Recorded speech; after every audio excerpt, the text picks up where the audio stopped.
Hello friends, welcome to the TN bankers YouTube channel. NISL assistant mains exam நேற்று முடிஞ்சிருக்கு. அந்த எக்ஸாமுக்கான analysis video தான் ஃப்ரெண்ட்ஸ். எவ்வளோ அட்டம் பண்ணியிருந்தால் நீங்கள் சேஃப் அப்படிங்கிறத டீட்டெயிலாக அந்த வீடியோவில் பார்த்துடலாம்.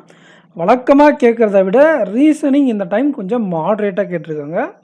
அண்டு ஜென்ரல் அவேர்னஸ் டிஃபிகல்ட்டாகவே கேட்டிருக்காங்க. மெஜாரிட்டி ஆஃப் த பார்ட் உங்களுக்கு ஸ்டாட்டிக்காக இருந்திருக்கு. 8லேருந்து ஒரு 10 கொஸ்டின் அட்டன் பண்ணியிருந்தாலே சேஃப் தான்.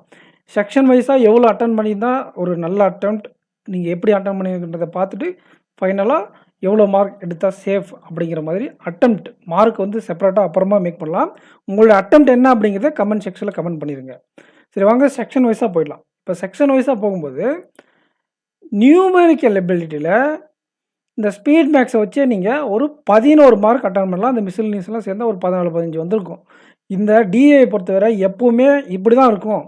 ஒரு எல்ஐசி இன்சூரன்ஸ் அசிஸ்டண்ட், அப்புறம் ஆர்பிஐ ஆர்ஆர்பி கிளர்க்லன்னா இந்த லெவலில் தான் இருக்கும் உங்களுக்கு டிஏ. ஸோ இந்த கொஸ்டினில் நீங்கள் ஒரு 8 கொஸ்டின் அட்டன் பண்ணிவிட்டு நம்ம நிறைய டைம் மென்ஷன் பண்ணோம், அர்த்தமெட்டிக் சம்ஸை நீங்கள் ப்ரிப்பேர் பண்ணும்போது ஒரு மினிமம் ஒரு 4லேருந்து 5 சப்ஜெக்ட் 5 டாபிக் நீங்கள் ஸ்ட்ராங்காக இருக்கணும். முழுசாக படிக்கலன்னா கூட பரவாயில்ல, அது படிச்சிருந்தாவே நீங்கள் சேஃபாக எக்ஸாம் எழுதலாம். குறைஞ்சது அதை படிச்சுக்கணும் அப்படின்னு சொல்லியிருப்போம். கரெக்டுங்களா?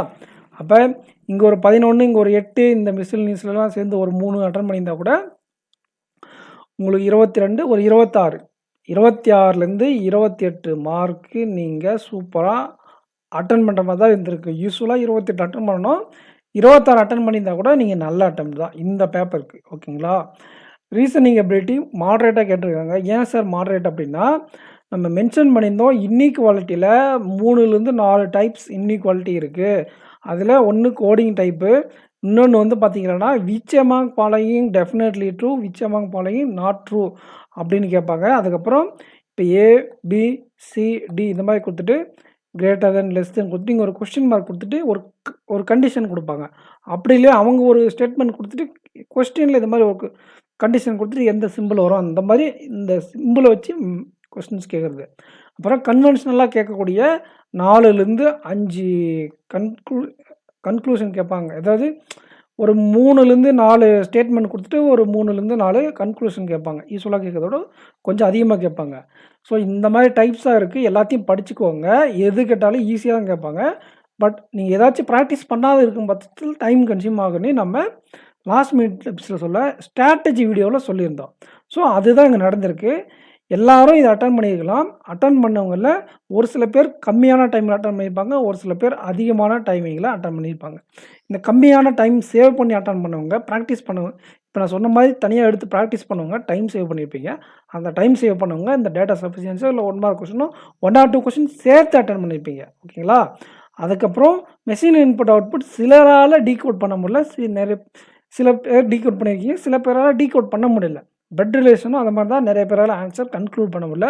நிறைய பேர் டைம் கன்சியூமிங்காக இருக்குது. ஸோ இந்த 3 டாபிக்ஸ்லேயும் கொஞ்சம் டைம் கன்சியூமிங்காக இருந்திருக்கு. இன்இக்வாலிட்டி, மெஷின் இன்புட் அவுட்புட், பெட் ரிலேஷனில். மீதி மற்றபடி இந்த சிலாஜிசம், பசில்ஸ் அதெல்லாம் ஓகே, எல்லாமே ஆர்ஆர்பி கிளர்க் மீன்ஸ் லெவல் தான் இருந்துச்சு. எல்லாமே approachable. But except this inequality, input output, பெட் ரிலேஷன் மட்டும் டைம் கன்சியூமிங்காக இருந்திருக்கு. அதில் டைம் கன்சியூம் ஆனதுனால ஒரு 30+ அட்டெம்ப்ட், 30லேருந்து ஒரு 32 சொல்ல வேண்டிய இடத்துல உங்களுக்கு எவ்வளோ சொல்கிறோம்? 26, 28 அந்த ரேஞ்சில் சொல்கிறோம். அக்யூரேட்டாக நான் போட்டது எல்லாமே சார் கரெக்ட் சார் அப்படின்னாக்கா நீங்கள் ஒரு 24 எடுத்திருந்தால் கூட சேஃப். பட் ஆனால் 30 எடுத்திருந்தால் நல்லா எக்ஸலண்ட்டாக நீங்கள் ரொம்ப சேஃப் ஜோனில் 30+ மேலே இருக்கிறவங்க சேஃப் ஜோனில் இருப்பாங்க. ஓகேங்களா? 24 நல்லா இருந்தால் மற்ற செக்ஷன் நல்லா பண்ணியிருந்தால் கிளியர் ஆகிடும். இப்போ பாருங்கள், சென்டென்ஸ் ரீஅரேஞ்ச்மெண்ட் ஈஸியாக கேட்டிருக்காங்க. இங்கிலீஷ் செக்ஷனை பொறுத்தவரை வேர்ட் ஸ்வாப் இது 2த்துலேயுமே நீங்கள் நல்லா ஸ்கோர் பண்ணியிருக்கலாம் ஃபஸ்ட்டு.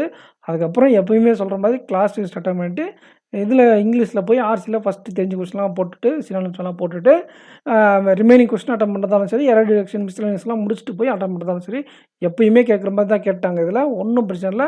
ஒரு 28லேருந்து ஒரு 30, 32 அட்டன் கொடுத்துருந்தாலையும் அக்யூரேட்டாக எவ்வளோ மார்க் அப்படின்னா ஒரு 24 கொஸ்டின் அக்யூரேட்டாக இருக்குது. நான் போட்டு 100% ரைட் சார் அக்யூரேட்டாக இருக்குது 24%னா நீங்கள் சேஃபு. அப்படி இல்லை நான் 28லேருந்து 32 போட்டிருக்கேன், எனக்கு 90% அக்யூரேசி இருக்குன்னா நீங்கள் சேஃப். ஓகேங்களா? வாங்க அடுத்த சப்ஜெக்ட் போகலாம். இங்கே கம்ப்யூட்டர் அவேர்னஸை பொறுத்தவரை நம்ம தெளிவா சொன்னோம். ஷார்ட்கட் கீஸ் படிச்சுக்கோங்க. செக்யூரிட்டி கொஸ்டின்லாம் இந்த கம்ப்யூட்டர் செக்யூரிட்டி கொஸ்டின் நிறைய கேட்பாங்க. இந்த ரான்சம்வேர் என்ன, ஃபிஷிங்னா என்ன, ஆன்டிவைரஸ், வைரஸ் இதெல்லாம் படிக்க சொல்லியிருந்தேன். இந்த கரியர்ஸ் க்ளவுட் வெப்சைட்டில் தெளிவாக கொடுத்துருப்பாங்க. அதேமாதிரி shortcut keys career codes articles இருக்கு இல்லையா, அதில் உங்களுக்கு 4 பார்ட்டாக கொடுத்துருப்பாங்க. தெளிவாக விண்டோஸ் எம்எஸ் ஆஃபீஸ்க்கான ஷார்ட்கட்ஸ் என்ன, கம்ப்யூட்டரில் யூஸ் பண்ணக்கூடிய ஷார்ட்கட்ஸ் என்ன பிரித்து தனியாக கொடுத்துருப்பாங்க. அப்புறம் இந்த .net .org அதுக்கெல்லாம் ஒரு பார்ட்டு. இந்த மாதிரி 4 பார்ட் இருக்குது. அதை நீங்கள் படிச்சிருந்தாலே இந்த 4 கொஸ்டினில் 5 கொஸ்டினில் கண்டிப்பாக நல்லா அட்டன் கொடுத்துருந்துக்க முடியும். அப்படி இல்லையா அரியன்ட் புக்கில் நல்லா எடுத்து ப்ரிப்பேர் பண்ணுங்கள். சரிங்களா? அரியன்ட் புக் கப்பர்ஸ் க்ளவுடில் படிச்சுட்டு நம்ம என்ன சொல்லியிருந்தோம்னா, அடாவ்லேயும் ஆலிவ் போட்லேயும் ஏதோ ஒரு கேப்சூல் எடுத்து ரிவைஸ் பண்ணிக்கோங்க அப்படின்னு.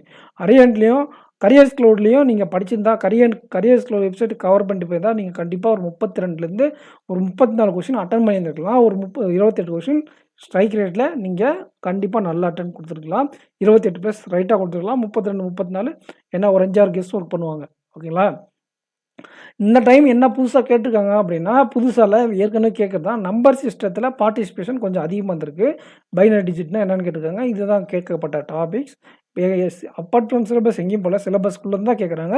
கரியர் க்ளவுட் வெப்சைட்டில் இருக்கிறது தான் எல்லாமே இருந்திருக்கு. ஆரியன் புக்கில் இருக்கிறது தான் இருந்திருக்கு. கேப்சூல் இருந்தால் ஒரு 28 30 கொஸ்டின் அட்டன் பண்ணுற மாதிரி தான் இருந்திருக்கு. ஓகேங்களா? ஸோ நீங்கள் நல்லா படிச்சுட்டு ரிவைஸ் பண்ணுறது தான் விஷயம்.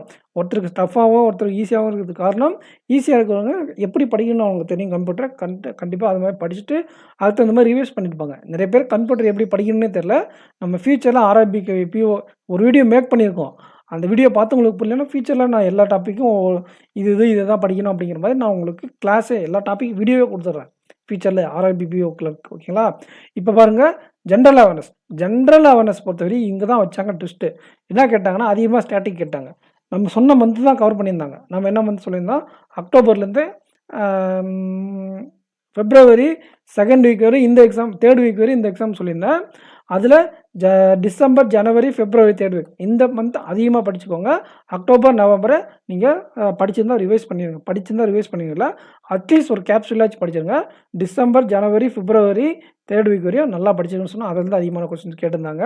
அண்டு நிறைய ஸ்டாட்டிக் கேட்டிருந்தாங்க. கரண்ட் அஃபேர்ஸ் படிக்கும்போதே அதுக்கு ரிலவெண்ட்டான ஸ்ட்ராட்டஜிக்கே நீங்கள் படிச்சுருந்துருக்கணும். அதுக்கு ரிலவெண்ட்டாக நிறைய கொஸ்டின் இருந்துச்சு. And apart from that general ஸ்ட்ராட்டஜிக்கும் நிறைய கேட்டிருந்தாங்க. ஸ்போர்ட் நியூஸு, அவார்ட் நியூஸ் எல்லாம் நீங்கள் ப்ரையாரிட்டி கொடுத்து படிக்கணும் அப்படிங்கிற மாதிரி நான் சொல்லி, நேஷனல் நியூஸுக்கு அப்புறம் என்ன இம்பார்ட்டன்ட் கொடுக்குன்னா ஸ்போர்ட்ஸ் நியூஸு, அப்பாயின்மெண்ட்டு, இந்த அவார்டு இதெல்லாம் இம்பார்ட்டன்ட் கொடுத்து படிக்கணும் அப்படின்னு சொல்லியிருந்தேன் இல்லையா. அதுலேருந்து நிறைய கொஸ்டின் கேட்டிருக்காங்க. ஸோ நீங்கள் அதுக்கு தகுந்த மாதிரி நீங்கள் படிச்சிருந்தால் கண்டிப்பாக நல்லா கிளியர் பண்ணிக்கலாம். வாங்க இப்போ எல்லா செக்ஷனோட இதில் ஒரு 10 மார்க் எடுத்திருந்தால் நீங்கள் சேஃப். வாங்க ஃபைனலாக எக்ஸ்பெக்டட் குட் அட்டெம்ப்ட் பார்த்துடலாம். எக்ஸ்பெக்டட் கட் ஆஃப் சொல்கிறதுக்கு முன்னாடி உங்களுடைய அட்டெம்ப்ட்ஸ் எல்லாம் நீங்கள் கமெண்ட் செக்ஷனில் தெரிவிங்க.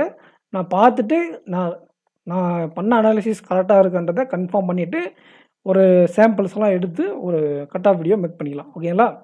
இதை பாருங்கள், பர்சனலாக நிறைய பேரோட ஃபீட்பேக் நான் கேட்டிருக்கேன். இருந்தாலும் உங்களோட அட்டெம்ப்டை எனக்கு கமெண்ட் செக்ஷன் தெரிவிங்க. ஓகேங்களா? ஓகே, ரீசனிங்கில் நீங்கள் எவ்வளோ சொல்லியிருந்தேன், 24. இது குட் அட்டெம்ப்டாக இருந்தாலும் ஒரு 24 இருந்தாக்கில் சேஃப் ஜோன். ஓகேங்களா? இங்கிலீஷ்லேயும் ஒரு 24 அக்யூரேட்டாக. அட்டெம்ப்ட் 30 32 40 கூட உங்களுக்கு அக்யூரேட்டாக 24 அட்டம் பண்ணியிருந்தால் சேஃப். அப்புறம் நியூமரிக்கல் எபிட்டில் 26லேருந்து ஒரு 28 ரேஞ்சில் சூப்பரான அட்டம். ஓகேங்களா? ஜென்ரல் அவேர்னஸில் 10 கொஸ்டின் அக்யூரேட்டாக அட்டன் பண்ணி தான் சேஃப். 8 கொஸ்டின் சூப்பரான அட்டம் தான். 10 கொஸ்டின்ன்றது கட் ஆஃப் கிளியர் பண்ணால் உங்களுக்கு யூஸ்ஃபுல்லாக இருக்கும். கம்ப்யூட்டர் அவேர்னஸ் பொறுத்தவரை ஒரு 28. ஓகேங்களா? ஒரு 28 கொஸ்டின் அட்டம் பண்ணி தான் கம்ப்யூட்டர் அவேர்னஸில் சேஃப். ஓகேங்களா? இதெல்லாம் சம் பண்ணுறதை விட ஈச் செக்ஷனில் இதெல்லாம் குட் அட்டம். ஓவராலாக நீங்கள் ஒரு 118லேருந்து ஓகேங்களா 110லேருந்து 120 வச்சுக்கலாம். 110லேருந்து 120 ரேஞ்சில் அக்யூரேட்டாக அட்டன் பண்ணியிருந்தால் நீங்கள் எக்ஸாம் கிளியர் பண்ணிடலாம். ஓகேங்களா? ஏன் 105 கூட எக்ஸாம் கிளியர் பண்ணிடலாம். எல்பிடி இருக்கும். எல்பிடிக்கு நிறைய பேர் கூப்பிட்டாங்க இந்த டைமு. அந்த மாதிரி நிறைய பேரை கூப்பிட்டுட்டு அதுக்கப்புறம் ஃபைனல் லிஸ்ட் போகும்போது ஒரு 116லேருந்து ஒரு 124 வரை இருக்கிறவங்களுக்கு சான்சஸ் இருக்குது. நீங்கள் இந்த 120 கொஸ்டின் நிறைய பேர் 132 அட்டன் பண்ணியிருக்காங்க. நான் அதை கன்சிடர் பண்ணல. 140 அட்டன் பண்ணியிருக்காங்க. என்ன பொறுத்தவரையும் ஒரு அக்யூரேட்டாக இந்த 140 கொஸ்டினில் அக்யூரேட்டாக 130 போட்டிருக்கணும். இதுவே நீங்கள் ஒரு 130 கொஸ்டின் போட்டிருந்தா ஒரு 125, ஒரு 4லேருந்து 5 கொஸ்டின் தான் தப்பு பண்ணியிருக்கணும். அதெல்லாம் தாண்டி இல்லை நான் போட்டு 120 தான் போட்டேன், அது 120 தான் அக்யூரேட்டு அப்படிங்கிற மாதிரி நீங்கள் இருக்கீங்கன்னா நீங்கள் எக்ஸாம் நல்லா பண்ணியிருக்கீங்க அப்படிங்கிறது அர்த்தம். அப்படி இல்லை, என்னால் அக்யூரேட்டாக 120 போட முடியல, இல்லைனா பார்சியல் அக்யூரேசியோட 130 கிராஸ் பண்ண முடியல அப்படின்னா நீங்கள் எங்கேயோ வந்து இம்ப்ரூவ் பண்ண வேண்டியிருக்கு. எய்தர் ரீசனிங்கில் மிஸ்மேனேஜ்மெண்ட் பண்ணியிருப்பீங்க, நியூமரிக்கல் எபிலிட்டியில் மிஸ்மேனேஜ் பண்ணியிருப்பீங்க, இல்லைனா இங்கிலீஷில் நீங்கள் வீக்காக இருந்திருப்பீங்க, இல்லைனா கம்ப்யூட்டர் ஒழுங்காக ப்ரிப்பேர் பண்ணாமல் போயிருப்பீங்க. ஜிகே பொறுத்தவரை இந்த எக்ஸாம் நெக்லிஜிபிள். இது வந்து இதை வச்சு உங்களோட ஸ்ட்ரென்த் அனலைஸ் பண்ணுற அளவுக்கு கேட்கல, டஃப்பாக கேட்டாங்க. மற்ற 4 செக்ஷனில் நீங்கள் எந்த ஏரியாவில் என்ன தப்பு பண்ணீங்க அப்படிங்கிறத அனலைசிஸ் பண்ணிவிட்டு அதுக்கான ஒர்க்கை நீங்கள் ரெடி பண்ணுங்கள்.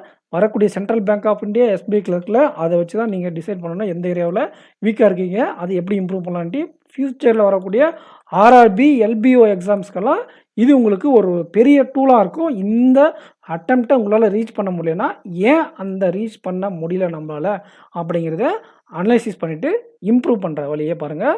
நம்ம சேனலுக்கு சப்ஸ்கிரைப் பண்ணலன்னா சப்ஸ்கிரைப் பண்ணிக்கோங்க, இந்த வீடியோக்கு லைக் பண்ணிக்கோங்க. நெக்ஸ்ட் வீடியோவில் மீட் பண்ணலாம். இன்னும் SBPO SBI clerk central bank of India contents நிறைய மேக் பண்ண வேண்டியிருக்கு. ஸோ இந்த வீடியோ இதோட முடிச்சுக்கலாம். Thank you friends. நெக்ஸ்ட் வீடியோவில் மீட் பண்ணலாம். நம்ம 2 சேனலையும் சப்ஸ்கிரைப் பண்ணி வச்சுக்கோங்க. 2 சேனலும் ரெகுலராக கண்டென்ட் வந்துட்டுருக்கோம். தேங்க்யூ. உங்கள் ஃப்ரெண்ட்ஸுக்கு ஷேர் பண்ணுங்கள். தேங்க்யூ.